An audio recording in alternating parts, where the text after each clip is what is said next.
موت نافرمانی کی حال میں کہیں نہ آ جائے تمہیں، وہ کوئی ضمانت تمہارے پاس نہیں ہے کہ تم کسی گناہ کا ارتکاب کر بھی چکو گے، پھر تمہیں توبہ کا وقت بھی مل جائے گا، پھر موت آئے گی، اس سے پہلے موت نہیں آ سکتی۔ کیا معلوم عین اس گناہ کے ارتکاب کے دوران موت آ جائے، وہ موت کیسی ہوگی؟ شاید آپ کے علم میں ہو، لکھنؤ کے ایک بہت بڑے شاعر تھے اور ان کی موت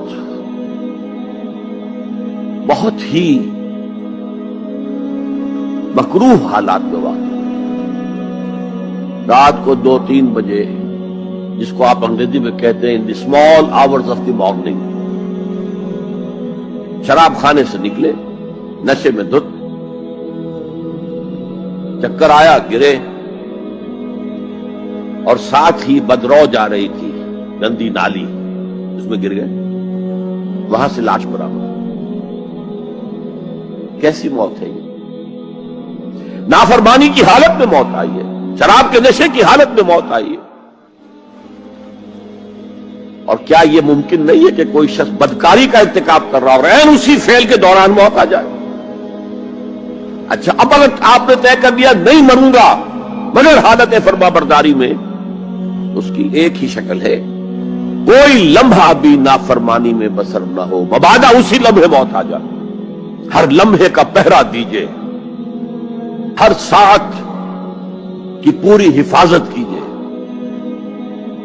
کہیں نافرمانی کا کوئی ارتکاب نہ ہو اور عین اس حالت میں کہیں موت نہ آ جائے۔ میں وہ حدیث آپ کو سنا چکا ہوں، لا یزنی الزانی حین یزنی وہو مومن، کوئی زانی حالت ایمان میں زنا نہیں کرتا، جب وہ زنا کر رہا ہوتا ایمان اس کے دل سے نکل کر اوپر سر پر منڈلاتا رہتا۔ کوئی چور حالت ایمان میں چوری نہیں کرتا، ولا یسرق السارق حین یسرق وہو مومن، کوئی شرابی حالت ایمان میں شراب نہیں پی سکتا، ولا یشرب الخمر حین یشرب وہو مومن۔ اگر ایمان بھی ہو دل میں اور یہ حرکات بھی ہو رہی ہو تو وہ ایمان 2 پیسے کا نہیں، 2 ٹکے کا نہیں، کیا اس ایمان کی قیمت ہے؟ کیا قدر و قیمت ہے اس کی؟ اب اگر عین اسی حالت کے اندر موت آ گئی تو یہ تو خلوع ایمان ہے، ایمان کا خالی ہو جانا ہے۔ یہ ہے وہ بات جو کہی گئی۔ اب یہ اسلام اور تقوی، ان دونوں کو یہاں نوٹ کر لیجئے۔ یا ایھا الذین آمنوا اتقوا اللہ حق تقاتہ ولا تموتن الا وانتم مسلمون۔ اے ایمان کے دعوے دارو، اللہ کا تقوی اختیار کرو جتنا کہ اس کے تقوی کا حق ہے، اور دیکھنا موت نہ آنے پائے مگر فرما برداری کی حالت۔ اب یہ اینٹیں اگر پختہ ہو گئی ہیں، ہم نے جہاد کے مختلف مراحل ان پر غور کیا تھا۔ پہلا مرحلہ کیا تھا؟ نفس امارہ کے خلاف جہاد، شیطان اور اس کی ذریت سلبی و مانوی کے خلاف جہاد، بگڑے ہوئے معاشرے کے جو پریشرز ہیں ان کے خلاف جہاد۔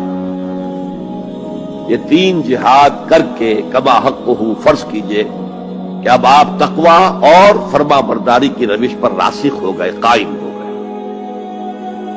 اب اگلا قدم کیا ہے؟ اب ان اینٹوں سے فصیل بنانی ہے۔ اینٹیں تو مضبوط ہو گئی، پوری طرح پٹ گئی، پختہ ہو گئی۔ وہ جو اقبال کہتا ہے کہ خام ہے جب تک تو ہے مٹی کا ایک انبار تو، اور پختہ ہو جائے تو ہے شمشیر بے زنہار تو۔ اور جس سے اکبر الہٰبادی نے بھی کہا ہے، اس سے بھی بہتر انداز میں کہا ہے، تو خاک میں مل اور آگ میں جل، جب خشت بنے تب کام چلے، ان خام دلوں کے عنصر پر بنیاد نہ رکھ، تعمیر نہ کر۔ اگر ساحل سمندر سے ریت لے کے گولا بنا لیں، وہ نم تو ہوتی ہے ریت، گولا بن جائے گا، پھر اسے شیشے پر بھی ماریں گے، شیشہ کھڑا رہے گا، ریت بکھر جائے گی۔ اسی گولے کو ذرا بھٹی میں ڈال کے پکا لو، روڑا بنا لو، تو خاک میں مل اور آگ میں جل، جب خشت بنے، جب اینٹ بنو گے تب کام چلے۔ اب اگر اسے مارو گے تو کوئی نتیجہ تو برآمد ہوگا کہ نہیں؟ تو یہ پختہ افراد کی شخصیت کو پختہ کرنا، جو حیات اجتماعی اس کو نظر انداز کرتی ہے، جیسا کہ میں نے عرض کیا تھا، پہلی منزل تعمیر نہیں کی، دوسری کے اوپر چڑھا ہو گئے، دوسری ہے نہیں، تیسری جو ہے وہ ہوا کے اندر اس کی تعمیر ہو رہی ہے۔ ہماری بہت سی ناکامیوں کا اصل سبب یہ ہے۔ حضور نے پہلے افراد کو تیار کیا ہے، افراد کے ہاتھوں میں ہے اقوام کی تقدیر، ہر فرد ہے ملت کے مقدر کا ستارہ،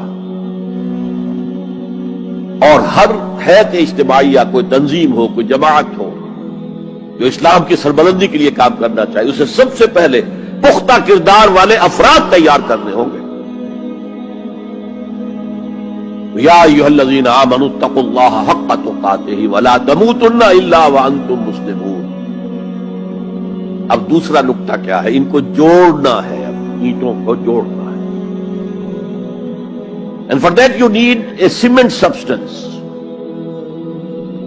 پچھلے زمانے میں چونا وغیرہ ہوتا تھا، چونے سے جوڑا جاتا تھا، آج کل سیمنٹ ہے۔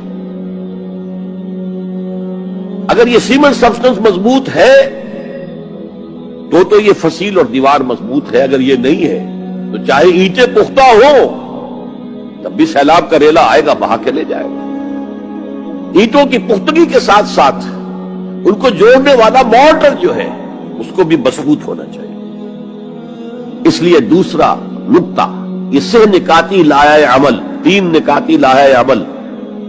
پہلا تقوی اختیار کرو اور اللہ تعالیٰ کی پوری فرما برداری اختیار کرو، کوئی لمحہ تمہارا نافرمانی میں نہ گزرے۔ اب واعتصموا بحبل اللہ جمیعا ولا تفرقوا، چمٹ جاؤ اللہ کی رسی کے ساتھ مل جل کر اور تفرقے میں نہ پڑو۔ اعتصام عصمت سے بنا، عصمت حفاظت کو کہتے ہیں۔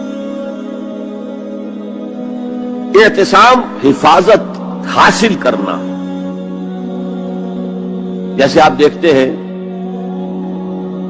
کہ کسی بچے کو اگر کوئی خوف لاحق ہو جائے، کوئی ڈرائے، وہ آئے گا، دوڑے گا، ماں کی گود میں آ کر ماں سے چمٹ جائے گا۔ وہ یہ سمجھتا ہے اپنے چھوٹے سے ذہن کے مطابق میں قلعے میں آ گیا ہوں۔ یہ دوسری بات ہے کہ کوئی شفاق انسان، جیسے فسادات ہوتے ہیں یا جیسا کچھ 47 میں ہوا تھا، کوئی شفاق بھیڑیا صفت انسان آئے، بچے کو کھینچے ماں کی گود سے، اچھالے اور کسی نیزے میں پرو لے۔ لیکن بچہ یہ سمجھتا ہے کہ میں آ گیا ہوں، پناہ میں آ گیا ہوں، قلعے میں آ گیا ہوں۔ تو یہ ہے اعتصام۔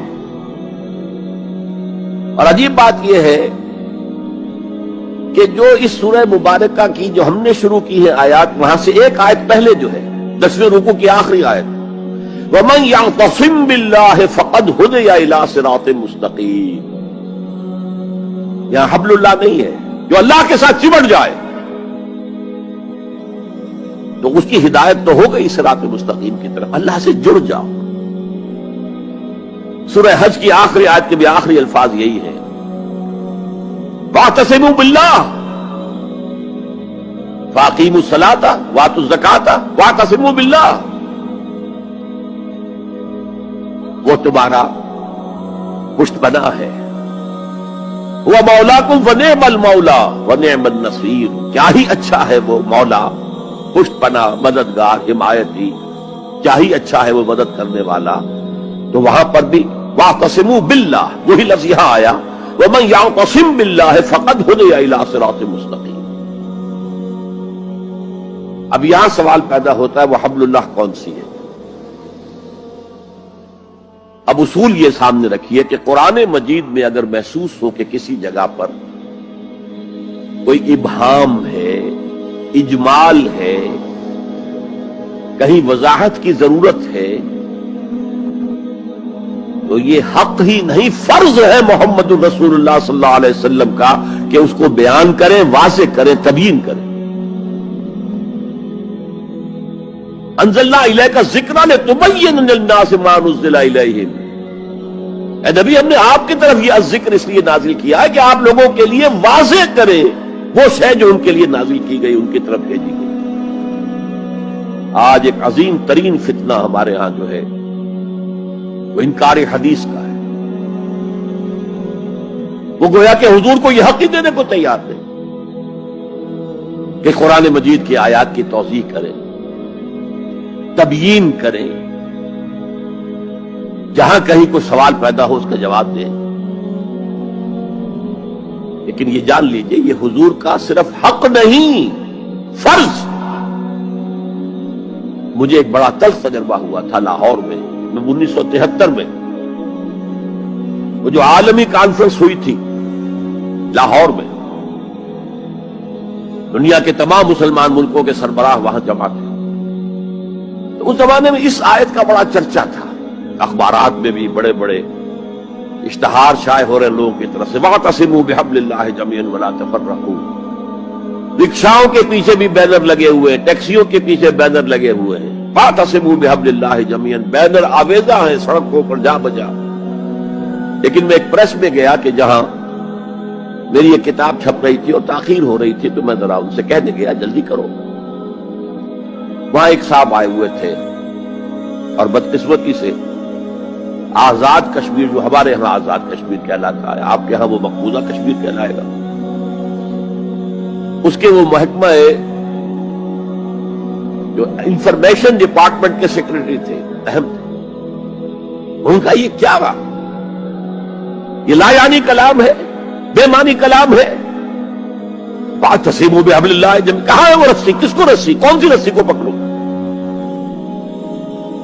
بہت صدمہ ہوا، لیکن کیا کیا جائے؟ اصل میں کمیونسٹ ذہن کے تھے. اب اس لیے وہ اللہ کے رسول نے واضح کیا ہے کہ حبل اللہ کون سا.